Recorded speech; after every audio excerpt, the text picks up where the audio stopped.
जब किसी लेंस को किसी द्रव में डुबाते हैं तो लेंस की फोकस दूरी पर क्या प्रभाव पड़ता है, यही टॉपिक हम आपको समझाने जा रहे हैं। लेंस को द्रव में डुबाने पर फोकस दूरी पे प्रभाव। तो बच्चों, ये अंडरस्टूड बात है, आपके दिमाग में सोता रहना चाहिए कि अगर हम लेंस है उसको किसी द्रव में डुबाएंगे तो हमारे लेंस में भी अपवर्तनांक होता है और द्रव में भी अपवर्तनांक होता है।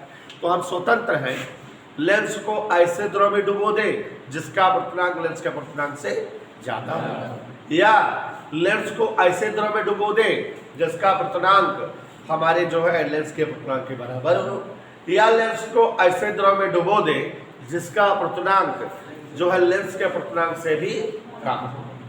प्यारे बच्चों, आप लोग गणित पढ़ते हो तो गणित में ये बताया जाता है दो संख्याएं ए और बी एक दूसरे से तीन प्रकार से संबंधित हो सकती है, या तो ए बराबर बी, या तो ए लेस देन बी, या तो ए ग्रेटर देन बी। इसको ट्राइचोटामी लॉ कहते हैं। एक जो है गणितज्ञ थे उन्हीं के नाम से है कि दो संख्याएं हमेशा एक दूसरे से तीन तरह का ही संबंध रख सकती है। कभी भी दुनिया में दो गिनती हैं तो या तो वे दोनों एक दूसरे के बराबर होंगी, या पहली वाली गिनती दूसरे से जो है बड़ी होगी, या पहली वाली गिनती दूसरे से छोटी होगी, या जो है दोनों एक दूसरे के बराबर होंगी। ट्राइचोटामी लॉ नाम है इसका।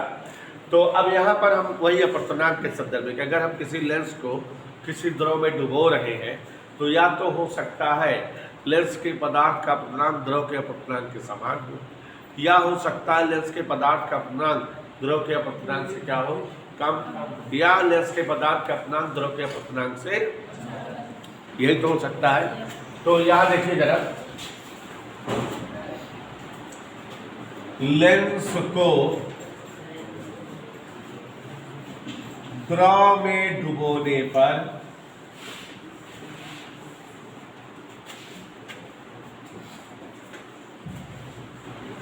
फोकस दूरी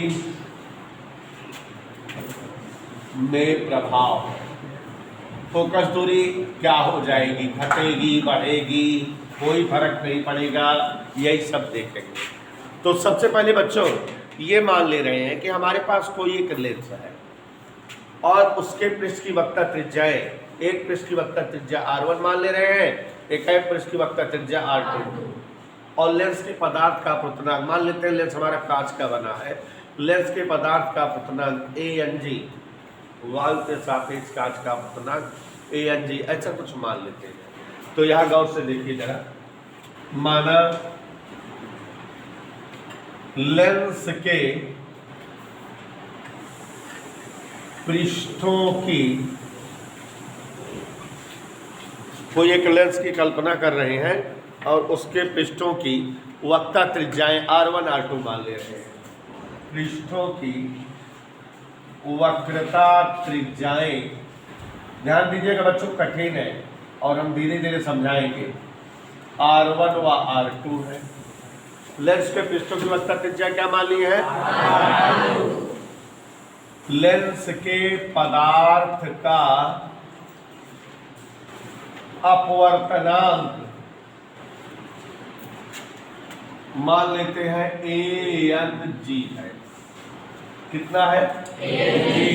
वायु के सापेक्ष कांच का अपवर्तनांक ANG, ऐसे ही तो लिखा जाता है। तो इसलिए लेंस की वायु में फोकस दूरी, माने अगर हम लेंस की फोकस दूरी निकालें तो क्या होगी? फोकस दूरी का फार्मूला आप जानते हो, डेरिवेशन करा चुके हो, 1/m बराबर n - 1 1/r1 माइनस। तो यहाँ वंशिका जी 1/f बराबर ANG - 1, जो n - 1 माने ANG - 1, वायु के सापेक्ष कांच का अपवर्तनांक, और 1/r1 - 1/r2 समीकरण। सवाल भी इस पर बहुत मिलेगी तो ऐसे ही सवाल भी लगाएंगे। अब बेटा ऐसा करते हैं कि इस लेंस को किसी द्रव में डुबो देते हैं और उस द्रव का अपवर्तनांक मान लेते हैं वायु के सापेक्ष द्रव का अपवर्तनांक ANL है। अभी मान रहे कितना है, यदि लेंस को ANL अपवर्तनांक वाले द्रव में डुबोया जाए,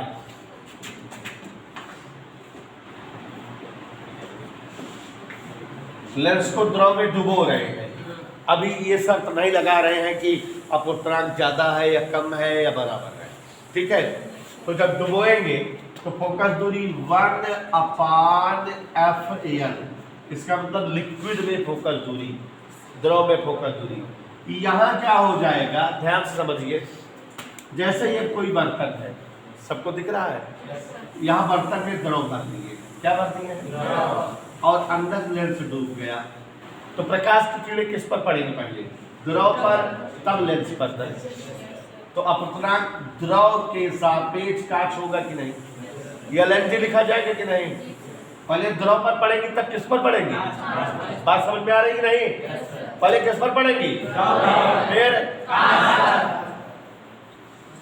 तो यहाँ बच्चों LNG-1, बाकी है हमारा जो लिखा है 1/R1 - 1/R2 से कोई मतलब, यहाँ तक समझ आया, कोई डाउट, क्लियर है। अब बेटा ये जो दोनों समीकरण बने हुए हैं, दोनों समीकरणों को एक दूसरे से भाग दे रहे हैं, समीकरण 1 को समीकरण 2 से भाग। तो देखिए जरा, समीकरण 1 / 2, समीकरण 1 को 2 से, इधर क्लियर। तो देखो जरा, 1/AF बटा 1/FL दिख रहा है ना, इसको इससे भाग, और यहाँ बेटा ये दोनों पूरा कट जाएंगे, कौन कौन, ये टॉपिक दोनों में कट जाएगा कि नहीं, ऊपर क्या बचेगा, ANG-1 LNG-1, इधर क्लियर, समझ आया यहाँ तक कि नहीं। नीचे का ऊपर, ऊपर का नीचे, यहाँ ध्यान दीजिए, ये ऊपर गया FL और ये F नीचे, यहाँ ANG-1 अपान LNG-1, यहाँ तक सबको समझ में आ रहा है। ये F तिरछा गुणा भी कर सकते हैं, FL बराबर ANG-1 बटे LNG-1 इंटू F। तो फोकस दूरी का सूत्र तो ये आ गया कि नहीं, ये माने अगर किसी लेंस को किसी द्रव में डुबोएंगे तो उसकी जो फोकस दूरी है इतना गुना हो जाएगी पहले वाले फोकस दूरी की। लेकिन हमारा द्रव 3 तरह का हो सकता है द्रव का अपवर्तनांक लेंस के अपवर्तनांक से ज्यादा हो सकता है द्रव का अपवर्तनांक लेंस के अपवर्तनांक के कम हो सकता है द्रव का अपवर्तनांक लेंस के अपवर्तनांक के बराबर। तो तीनों बातों में क्या क्या होगा, अलग अलग देखेंगे। यहाँ यदि द्रव का अपवर्तनांक, गौर से देखो, द्रव का अपवर्तनांक लेंस के अपवर्तनांक के समान हो, लेंस के अपवर्तनांक के पहले समान ले लेंगे कंडीशन कि द्रव का अपवर्तनांक और लेंस का अपवर्तनांक आपस में क्या है, तो देखते क्या होता है। हम मान लिए कि लेंस को ऐसे द्रव में डुबो रहे हैं जिसका अपवर्तनांक खुद लेंस के अपवर्तनांक के बराबर है। माने लेंस अगर कांच के बना है, कांच का अपवर्तनांक 1.5 है, तो हम इस लेंस को 1.5 अपवर्तनांक वाले किसी द्रव में डुबो दें, माने कांच के घोल में डुबो दें, ऐसा। तो जब अपवर्तनांक बराबर है तो इसका मतलब ANL और ANG दोनों बराबर कह रहा है कि नहीं, यही कह रहा है कि नहीं। इसलिए अगर बेटा हम LNG निकालें, क्या निकालें, गौर से देखो LNG का मतलब क्या होता है। आपको अपवर्तनांक वाले चैप्टर में पढ़ाए थे कि अगर जो है माध्यम की अदला बदली होती है तो अपवर्तनांक व्युत्क्रमित हो जाते हैं, और अगर 2 से ज्यादा माध्यम होते हैं तो अपवर्तनांक निकालने का सूत्र बताए हैं। LNG बाद वाला पहले लिखा जाता है, याद करो सूत्र सुषमा, ANG बटा L वाला नीचे, ऐसे पे लिखोगे, जब जो है अब कई माध्यम होते हैं तो अपूर्णांक ज्ञात करने का सूत्र यही तो बताए हैं। LNG बराबर क्या लिखा जाएगा, G ऊपर L नीचे। ऐसे तो ये दोनों अगर बराबर है, देखो ANG बटा ANL की जगह भी ANG लिखते हैं तो ये कट गया, LNG बराबर क्या हो गया, अब इसमें मान सकते हैं। इसलिए FL बराबर क्या सूत्र है, देखो ANG माइनस 1 अपान LNG माइनस 1 इंटू M। ये तो फार्मूला है, लेकिन LNG की जगह क्या राइट कर दे 1, तो ANG माइनस 1 बटा 1 माइनस 1 इंटू M। नीचे 0 हो जाएगा, 0 को किसी गिनती भाग दो क्या आता है अनंत, तो फोकस दूरी क्या हो जाएगी। बड़ा गजब की चीज आई कि यदि किसी लेंस को समान अपवर्तनांक वाले द्रव में डुबोए तो लेंस की फोकस दूरी अनंत हो जाती है। और अनंत किसकी फोकस दूरी होती है, याद करिए पीछे पढ़ाए थे, समतल दर्पण की फोकस दूरी। माने लेंस अब समतल प्लेट बन जाएगा, समतल प्लेट की भांति व्यवहार करने लगेगा, इसका लेंस प्रगुण समाप्त हो जाएगा। इधर क्लियर। तो अब कभी कभी आपसे घुमा फिरा के कोई पूछ ले, जैसे आप वाइवा करते रहो, जब एग्जाम जो है मेडिकल वाला चलता रहता है तो आपसे कह दे कि बेटा ये बताओ अगर उत्तल लेंस को 1.5 अपवर्तनांक वाले द्रव में डुबो दे तो क्या होगा, तो आप अगर जो है इसको पढ़े रहोगे तो कालक टाइप करके बता दोगे, समझ जाओगे कि लेंस जो है कांच के बने होते हैं, उनका अपवर्तनांक 1.5 होता है और उस लेंस को 1.5 अपवर्तनांक वाले द्रव में डुबोआ रहा है, तो निश्चित तौर पे आप बोल दोगे कि सर लेंस जो है समतल प्लेट की भांति व्यवहार करने लगेगा, लेंस की फोकस दूरी अनंत हो जाएगी। समझ में आया। तो जब किसी, इतना तो याद रहे, डेरिवेशन भले ना याद रहे लेकिन ये लाइनिंग तो याद रहेगी। कभी कोई जो है टेक्निकल बात है, ये कोई पूछे बता देना कि यदि किसी लेंस को समान अपवर्तनांक वाले द्रव में डुबोया जाए तो लेंस की फोकस दूरी अनंत बन जाती है, लेंस जो समतल प्लेट की भांति व्यवहार करने लगता है। समझ आया कि नहीं, समझ आया बेटा। चलो अब दूसरी कंडीशन यहां लिख दे, अर्थात लेंस को समान अपवर्तनांक वाले द्रव में, ध्यान देना बच्चों, डुबोने पर लेंस किसकी तरफ व्यवहार करने लगेगा, भाई डेरिवेशन भले ना कर पाओ लेकिन इन तो लाइनियां याद रहे, समतल प्लेट की तरह व्यवहार करेगा, माने उसका जो है लेंस नेचर समाप्त हो जाएगा। इधर क्लियर। एक कंडीशन हो गई। अब अगर जो है लेंस का अपवर्तनांक जो भी है आप जानते हो कांच का 1.5, मान लो उसको हम जल में डुबो दें, किसमें, जल का अपवर्तनांक 1.33 होता है, मतलब लेंस को कम अपवर्तनांक वाले द्रव डुबो दें, तब क्या होता है, ज्यादा अपवर्तनांक वाले द्रव में डुबोए तब क्या होता है। सुस्मी ध्यान दो, सुस्मी। दूसरी कंडीशन,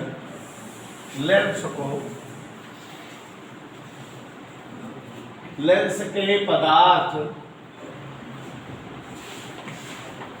से कम अपवर्तनांक वाले द्रव में डुबोने पर, माने सुषमा लेंस को कहां डुबो रहे हैं, ऐसे द्रव में जिसका अपवर्तनांक कम है लेंस के अपवर्तनांक से, माने लेंस का अपवर्तनांक ज्यादा है। तो कहने का मतलब बेटा ANG बड़ा है ANL,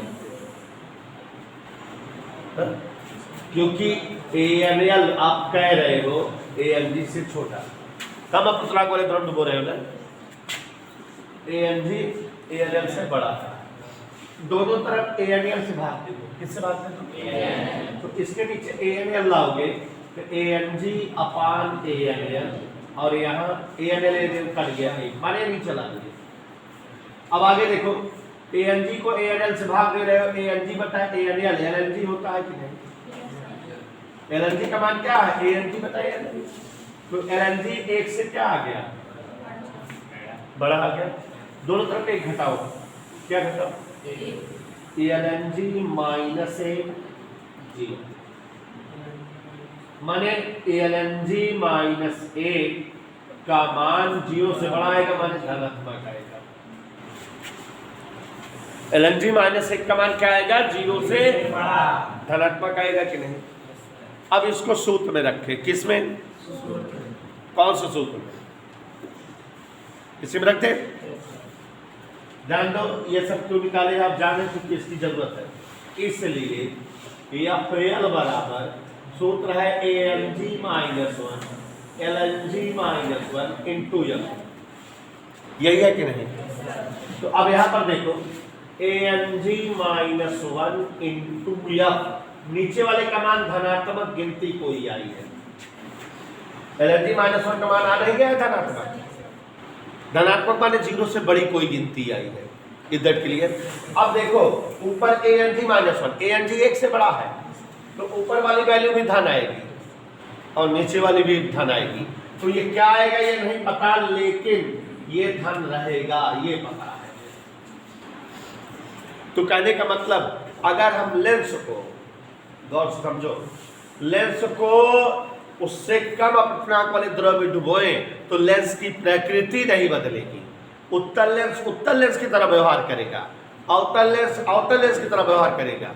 फोकस दूरी की वैल्यू घट बढ़ सकती है, फोकस दूरी का परिमाण घट बढ़ सकता है, ठीक है। और तीसरी कंडीशन क्या है बेटा, लेंस को अधिक अपवर्तनांक वाले द्रव में डुबोए, तब क्या होगा। तो अभी उसको आपको दिखा रहे हैं कि जब लेंस को अधिक अपवर्तनांक वाले द्रव डुबोगे तो प्रकृति चेंज हो जाती है, माने उत्तल लेंस अवतल की तरह व्यवहार करने लगता है और अवतल लेंस, और अगर हमको कभी कहे कि हम उत्तल लेंस में क्या कर दें कि अवतल की तरह व्यवहार कर ले, तो आप समझ गए कि लेंस से ज्यादा अपवर्तनांक वाले द्रव में डुबो दिया जाए। तो अभी तीसरा वाला जगह नहीं है। देखो क्या ध्यान दीजिए, इसे चेक कर रहे हैं। लेंस को लेंस के पदार्थ से अधिक अपवर्तनांक वाले द्रव में डुबोया जाए, मतलब अब जो है द्रव का अपवर्तनांक ज्यादा है और इसका अपवर्तनांक क्या है, कम। माने लेंस के पदार्थ का अपवर्तनांक क्या है, कम। तो अब अगर दोनों तरफ एल से भाग देंगे तो छोटा आ जाएगा, 1 से छोटा रहेगा, घटाएंगे तो 0 से छोटा, 0 से छोटा माने क्या आ जाएगा, ये ऋणात्मक। और नीचे फिर कौन सी गिनती आएगी, ऋणात्मक। ऋणात्मक का मतलब ये भी जो है वैल्यू आ जाएगी ऋणात्मक।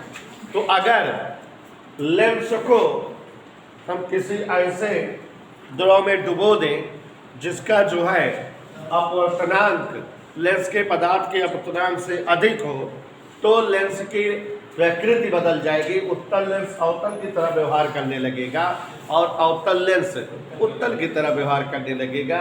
और इस तरह से आपने देखा कि अगर हम लेंस को लेंस के समान अपवर्तनांक वाले द्रव में डुबो दें तो लेंस समतल प्लेट की तरह व्यवहार करने लगता है, और अगर लेंस को अधिक अपवर्तनांक वाले द्रव डुबोते हैं तो लेंस की प्रकृति बदल जाती है, और अगर कम अपवर्तनांक वाले द्रव डुबोते हैं तो लेंस जो है प्रकृति वही रहती है, फोकस दूरी का परिमाण घट बढ़ जाता है।